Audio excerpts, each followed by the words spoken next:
ওয়ালাম আদরি মা হিসাবিয়া, ওদিন আফসোস রাখতে পারবে, হায় হায় আজ যদি আমার এরকম ভাবে আমার হিসাব নিকাশ না হইতো, আজ যদি আমার হিসাব না হইতো, আমি পয়সা চাইতাম। ওয়ালাম আদরি মা হিসাবিয়া, আজ যদি আমার হিসাবের কাজ করার কার না করাইতো, হায় হায় ওই যে দরবেশ বাবা কাজ করে তারা হিসাব দাও লাগে, ওই যে হাসানুল হক তারও জবাব দাও লাগে, প্রধান বিচারপতি মালিক তারও জবাব দাও লাগে, কি কোন শুরু করছো তাও জবাব দাও লাগে। ওয়ালাম আদরি মা হিসাবিয়া, হায় হায় আমার যদি আমার হিসাব না দেওয়া হতো।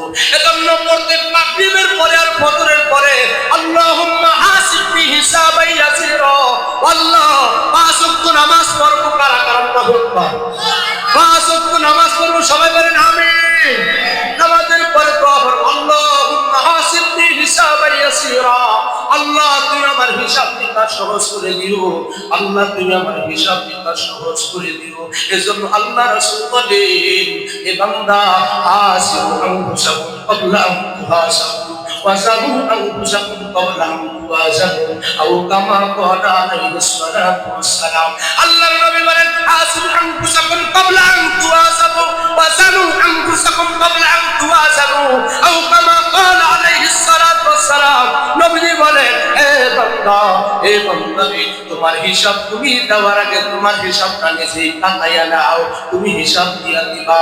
এ বান্দা তোমার আমলনামাটা ওজন করা লাগে, এ দাড়িপাল্লা, দাড়িপাল্লায় তোমার আমলনামা ওজন করা হবে, বাটখারা লিখতি এটার মধ্যে তোমার আমলনামা ওজন করা হবে। মুদি দোকানের ডিজিটাল পাল্লায় আমলনামা ওজন করা হবে না, ওই যে মিজান যেটা থাকবে দাড়িপাল্লা, আম্মা মান সাকুলাত মাওয়াজিনু ফাহুয়া ফি ঈশাতির রাদিয়া, আম্মা মান খাফফাত মাওয়াজিনু ফাউম্মুহু হাওিয়া, আমা আদরাকা মা হিয়া নারুন হামিয়া। আল্লাহু আকবার। ওদিন আল্লাহ তাআলা বলবে, বান্দা, ও বান্দা, তুমি কি ইনসাফের পক্ষে ছিলা নাকি জুলুমের পক্ষে ছিলা? তুমি কি শহীদ হাদির পক্ষে ছিলা? তুমি কি হাদির পক্ষে ছিলা না সুকারের পক্ষে ছিলা?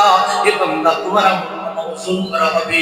এ বান্দা ফাআম্মা মান সাকুলাত মাওয়াজিনু ফাহুয়া ফি ঈশাতির রাদিয়া, ও বান্দা তোমার নেকের পাল্লাটা যদি ভারী হয়, তুমি আল্লাহর সন্তুষ্টি চিত্তে জান্নাতের মেহমান হয়ে যাবে। আল্লাহু আকবার।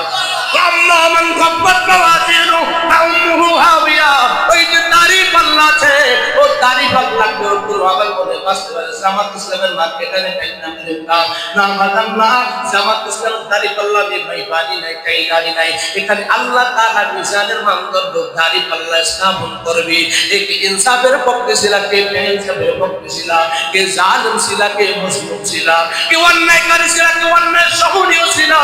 এ বান্দা, সব আল্লাহ তাআলার আদালতে মানদণ্ডের মধ্যে রাখবো। পালার এরকম পাত্র হবে দুইটা, একটার মধ্যে থাকবে নেকি আর একটার মধ্যে থাকবে গতি। তাহলে ওজন করা যাবে নেকির পাল্লা ভারী নাকি গুনার পাল্লা ভারী।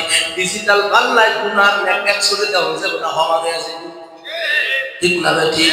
এজন্য বান্দারে, এজন্য পাল্লা হবে দুইটা, নিক্তি হবে দুইটা। ওই যে সুপ্রিম কোর্টের সামনে প্রতিদিন মাদ্রাসায় গেলে দেখি সুপ্রিম কোর্টের সামনে দাড়ি পাল্লা দেওয়া আছে, ইনসাফের পাল্লা, কিন্তু 17 বছর ইনসাফের সাথে হয় নাই, হ্যালোর সুর আর মামুর সুরের মধ্যে এদিক সেদিক হয়েছে। ঠিক না ঠিক? যদি ওখানে নিক্তি আর দাড়ি পাল্লা হতো, ইনসাফের রাত যদি 17 বছর হতো, এ কোরআনের পাখি আল্লামা সাইদের ফাঁসি হয় না, এরকম ভাবে আল্লাহওয়ালাদের ফাঁসি হয় না, মাহমুদুর রশিদের জেল কাটা লাগে না, আমির হামজার জেল কাটা লাগে না, মাহমুদুর হাসান গুরুবের জেল কাটা লাগে না, জসিমউদ্দিন রহমানের 13 বছর টাকা লাগে না, রফিকুল ইসলাম মাদানের টাকা লাগে না, সাখাওয়াত গাজীর টাকা লাগে না। ঘুরে বলেন ঠিক না? এই ভোলা তুমি বলেন জেল কাটছে কেন? জেল কাটছে তাদের অন্যায় ছিল একটা, এরা কেন কোরআনের কথা বলে, এরা কেন ইনসাফের কথা বলে, এরা কেন সুরের বিরুদ্ধে কথা বলে, এরা কেন ডাকাইতের বিরুদ্ধে কথা বলে? এদের উদ্দেশ্য ভালো না, এরা চায় আল্লাহর জমিন আল্লাহর দ্বীন কায়েম করতে। এদেরকে সবলে আমি জেলখানার মধ্যে ভরবো। আমার রমরমা সূরা 17 বছর না, টার্গেট ছিল 41 সাল পর্যন্ত। আমার আল্লাহ তাআলা 24 উইকেট ফলাইয়া দিয়েছে। ঠিক না বেঠে? আমার বাজানগো বলম আদরি মা হিসাবিয়া, আমার যদি হিসাব নিকাশ না হইতো, ইয়া লাইতাহা কানাত কাদিয়া, হায় হায় আমার মরার মধ্যে যদি সব খতম হয়ে যেত, আমি মহিলা গেছি এখানে যদি এইরকম হইতো, তাহলে আমার হিসাব লাগতো না, আজাব হইতো না, কিছুই হইতো না। ওই দিন বলবে হায় হায় হায় ইয়া লাইতাহা কানাতিল কাদিয়া, হায় হায় আমার মৃত্যু যদি খতম কইরা দিত, আজ আমার হিসাবের কাট করা তার লাগতো না, আমার আযাবের ফয়সালা হতো না, আমি পার পেয়ে যাইতাম। আর ওই দিন বলবে আল্লাহ আন্নি মালিয়া, হায় হায় সম্পদ তো কম বানাই নাই, আমি তো সম্পদ প্রধান বিচারপতি।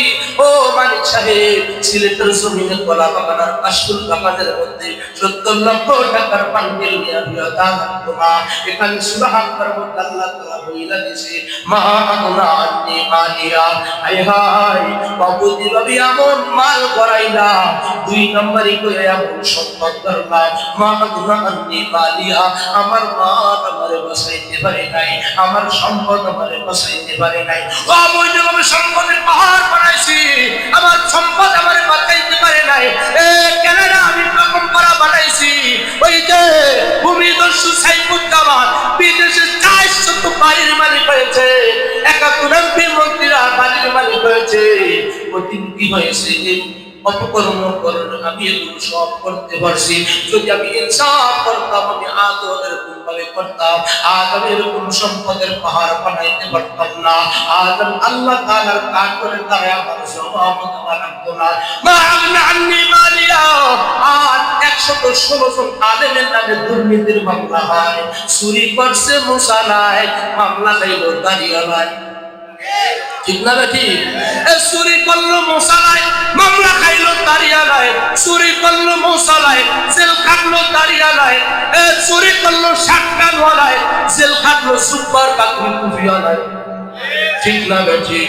17 বছর এমনি হয়েছে, মা আগনা আন্নি মালিয়া, হায় হায় মা আমারে বাঁচাইতে পারে নাই, হালাকা আন্নি সুলতানিয়া, হায় হায় আমার এমপিগিরি আমারে বাঁচাইতে পারে নাই।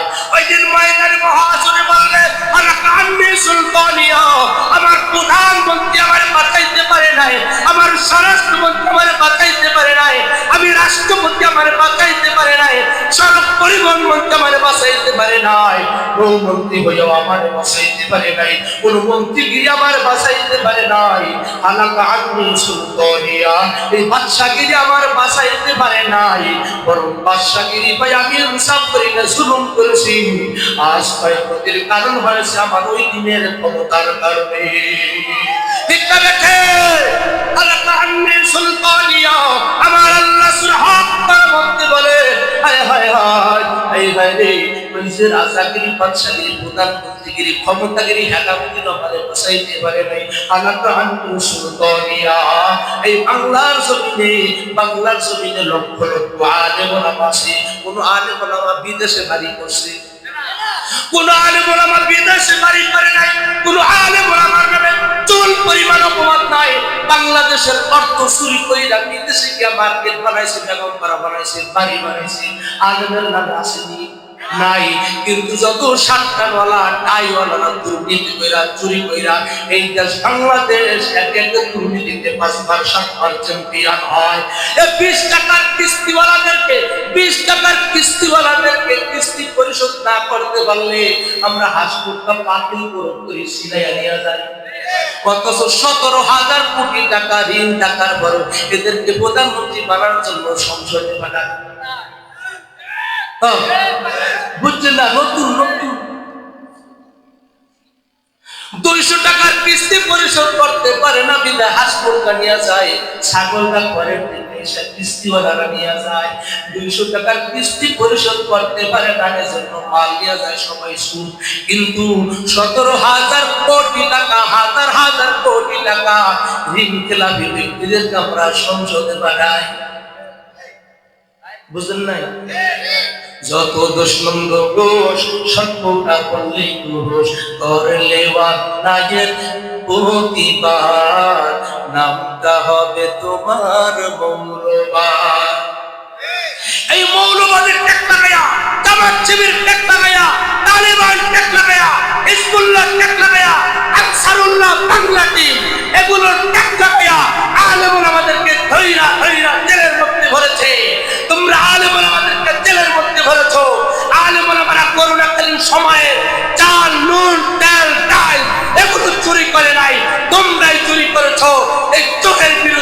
কথা বলার কারণে তোমরা আলেমদেরকে জেলের মধ্যে ভরেছো।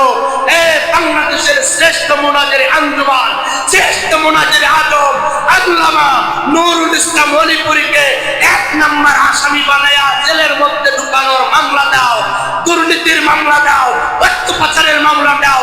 এই কথা শয়তানেও বিশ্বাস করে না। ঠিক না নাকি?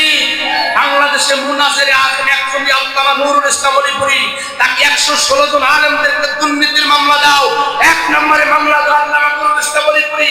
আমি শিহাবুদ্দিন হাজীপুরের 42 নম্বর আসামি করে মামলা দিয়েছি। হায় হায় হায়, কেন তুমি মামলা দিলা? আমি শিহাবুদ্দিন হাজীপুরী কানাডা কেমন পাড়া বানাই নাই, লন্ডনে বাড়ি বানাই নাই, আমেরিকা বানাই নাই, জাপানে বানাই নাই, ভারতে বানাই নাই। তোমরা ভারতে বানাইছো বিদায় ভারত ওয়ালার শাড়িয়ার আসল লুঙ্গি করে গিয়ে পালাইছো। আমরা সম্পদ চুরি করি নাই, কেন আমাদের নামে মিথ্যা তহমত দেওয়া হলো? এজন্য মেরে মুহতারাম ভাই ও দোস্তার বুজুর্গ, আলেম আমাদের হাতের মধ্যে লোহার হ্যান্ডকাপ পরাইছে, তাই না? এই আসতেছে এখানে কোরআনে সব আছে, সব কোরআনে আলেম আমাদের হাতের মধ্যে লোহার হ্যান্ডকাপ পরাইছো, মাথার মধ্যে লোহার বুলেট প্রুফ, শরীরের মধ্যে বুলেট প্রুফ জ্যাকেট পরাইছো, মাথার মধ্যে হেলমেট পরাইয়া কোটের মধ্যে উঠাইছো। শাইখুল হাদিস ইবনে শাইখুল হাদিস কারীম ইবনুল কারীমাস আল্লামা এরকম ভাবে শাইখুল হাদিস আব্দুল হক সাহেব রাহমাতুল্লাহ আলাইহির সন্তান মামুনুল হক সাহেব যখন পড়ে ওঠে, হাজার হাজার ছাত্ররা বুখারীর দর্শ তাদরিসের জন্য একটি প্রিজন ভ্যানের পিছে দাঁড়িয়েছে। মামুনুল হক সাহেব বলেছিল, সাবধান হয়ে যাও, ইনসাফের পক্ষে থাকো, লড়াইয়ের জন্য প্রস্তুত হও। হিন্দুস্তানে আর মুসলমানের কাজ হয় হিন্দ একটা যুদ্ধ হবে, যুদ্ধের জন্য তোমরা প্রস্তুত হও। ওই প্রস্তুতের জন্য মামুনুল হক সাহেব 2023 সালে অগ্রিম মেসেজ দিয়েছিল, কিন্তু আল্লাহর বদলে সেটা বাস্তবায়ন হয়েছে। আলহামদুলিল্লাহ। রাখে আল্লাহ মারে কে, মারে আল্লাহ রাখে কে। ওখানে বুখারীর 1033 দিয়েছে প্রিজন ভ্যান খাবারের মধ্যে। আল্লাহ তাআলা বাস্তবে রূপ রেখা দিয়েছে। আলেম ওলামারা দুর্নীতি করে নাই, আলেম ওলামা ইনসাফের পক্ষে ছিল। চোর ডাকাতরা তারা নিপাত গেছে, আলেম ওলামার হাতের পাতি এরকম ভাবে মিটমিট করে জমছে, আজও আছে। মানুষ তোমরা সাবধান হয়ে যাও। আলেম ওলামাদের অন্যায় ছিল না। হাতের মধ্যে কেন লোহার হ্যান্ডকাপ পরাইলা, মাথার মধ্যে কেন এরকম ভাবে হেলমেট পরাইলা লোহার, শরীরের মধ্যে বুলেট প্রুফ জ্যাকেট কেন পরাইলা? তাদের কোনো অন্যায় ছিল না। এখানে আবার আল্লাহ তাআলা সুন্দর করে বলে দিয়েছেন। আল্লাহ বলেন খুজুহু ফাকুল্লু, এই অপকর্ম করছে যারা করে ধর। খুজুহু ফাকুল্লু, দরবেশ বাবা সদর ঘাটে নৌকার মাঝি দাড়ি সাইসা পালাইতে গেছিল, আল্লাহ তাআলা ওখানে ধরাইয়া দিয়েছে। ঠিক না বেঠি? আল্লাহ বলছে খুজু, প্রশাসন এইটারে ধর। খুজুহু ফাকুল্লু, ওই যে দরবেশ বাবা সালমান রহমানের ধর, ওটার সাথে কিন্তু লঙ্গি প্রাণী লোককেও ধর। এরপরে সিলেটের জমিনে কলা বাগানে কালামানি তিনি সাইদের বিপক্ষে ফাঁসির রায় দিয়েছিল। এ সংসদ ভবনে বুক ফুলাইয়া বলে, আমি সাইদের বিরুদ্ধে ফাঁসির রায় দিয়েছিলাম, আমি হলাম সেই মালিক। আল্লাহ কয় খুজু ফাকুল্লু, এ নাফরমানদেরকে ধর। ওরা কইছে কি ধর, আলেমদেরকে ধর, হাতের মধ্যে লোহার হ্যান্ডকে পরা, ছেলের মধ্যে ধর। আর আল্লাহ তাআলা বলে খুজুহু ফাকুল্লু সুম্মাল জাহিম ওয়াসাল্লু, এদেরকে ধর, হ্যান্ডকাপ পরা। আর যখন ময়দানে মহাশরে উঠাবে, এই আয়াতের তাফসিরে আব্দুল ইবনে আব্বাস রাদিয়াল্লাহু তাআলা আনহু বলে খুজুহু ফাকুল্লু সুম্মাল জাহিম ওয়াসাল্লু। এই আয়াতের তাফসিরে মুফাসসিরিন ইকরাম আব্দুল ইবনে আব্বাস রাদিয়াল্লাহু তাআলা আনহু বলে, হাতের মধ্যে সাধারণ লোহার শিকল পরাবে না।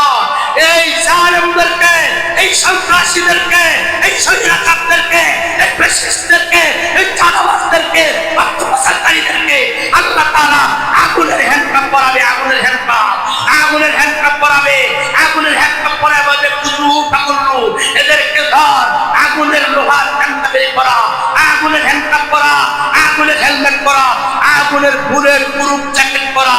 এরপরে সুম্মাল জাহিম ওয়াসাল্লু, এরপরে জাহান্নামের মধ্যে ধর। আল্লাহর কথা ধরে বলেন ঠিক না বেঠি? সবাই বলেন এটা কার কথা? সবাই বলেন কার কথা? সুম্মাল জাহিম সাল্লু, এদেরকে জাহান্নামের মধ্যে ভর। এরপরে শিকল পেছাবে তো পেছাবে, এই শিকল পেছাবে তো পেছাবে। এরপরে জাহান্নামের শিকলের কথা আছে, সুম্মা ফি সিলসিলাতিন দারুহা সাবউনা জিরআন ফাসলুকু। এই আয়াতের তাফসীরে আব্দুল ইবনে আব্বাস বলেন, এই জাহান্নামের আগুনের যে শিকলটা হবে, আগুনের যে শিকলটা হবে, এটা হবে 120 হাত লম্বা। আল্লাহু আকবার।